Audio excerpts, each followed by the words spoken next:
ধিক্কার জানাই ওই মাকে, ধিক্কার জানাই ওই সমাজকে, ধিক্কার অপবাদ দিয়ে যাচ্ছি ওই মা এবং ওই বাবাকে, যার ম্যাট্রিক পড়া ছেলে দাঁড়িয়ে রেখেছে, তার বাবা আর মা বলে ইউনিভার্সিটিতে গেলে রাখিও।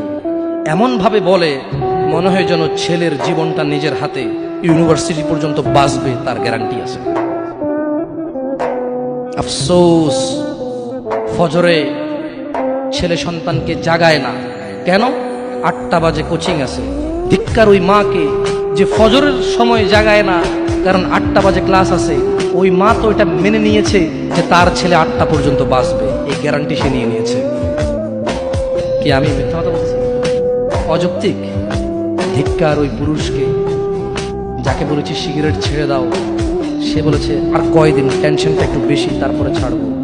বলেছি মদ ছেড়ে দাও, মদখোর যখন মদ পান করে, ইয়াবাখোর যখন ইয়াবা সেবন করে, তার ঈমান তার সঙ্গে থাকে না, তার ঈমান তার দেহ থেকে বেরিয়ে মাথার উপরে ঘুরতে থাকে, কালো হয়ে থাকে। ছেড়ে দাও এই ইয়াবা। সে বলছে প্রেমিকার সাথে বড় ঝামেলা চলতেছে, বিয়েটা সেটেল হয়ে গেলে ছেড়ে দেব। সে গ্যারান্টি দিচ্ছে সে বিয়ে পর্যন্ত বাঁচবে।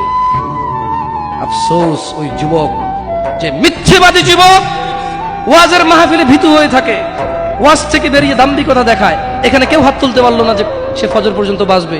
প্রত্যেক মানুষ ভালো হয়ে যাবে বলে কালকে থেকে ভালো হবে, গ্যারান্টি দিচ্ছে আজকে বেঁচে থাকবে।